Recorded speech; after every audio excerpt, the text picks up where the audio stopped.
এই অক্ষয় তৃতীয়া আমাদের শারীরিক মানসিকভাবে উজ্জ্বল হয়ে উঠছে, সঙ্গে সঙ্গে আপনি এই সময় যা ক্রিয়াদিক করছেন তা উজ্জ্বল হয়ে উঠছে, অর্থাৎ ডিভাইন হয়ে উঠছে। কারণ সূর্য এবং চন্দ্রের সাথে আমাদের সম্পর্ক রয়েছে। এই যে চন্দ্র এবং সূর্যের যে আলো উজ্জ্বল হয়ে উঠছে, অর্থাৎ একটি সামঞ্জস্যতার ভিতরে আসছে।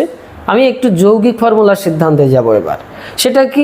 আমাদের বা নাসিকায় চন্দ্রনাড়ি, ডান নাসিকায় সূর্যনাড়ি। তাহলে দেখতে পাচ্ছি চন্দ্র এবং সূর্যনাড়ি।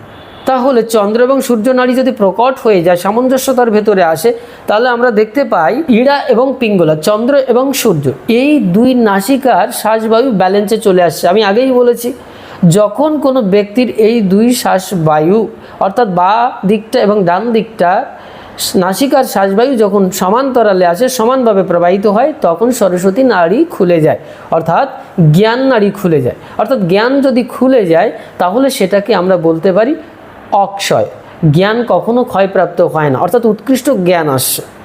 ওই অবস্থায় যদি কোনো ব্যক্তি সাধনা করেন, দান করেন বা গঙ্গা স্নান করেন, তা অক্ষয় হয়ে যায়।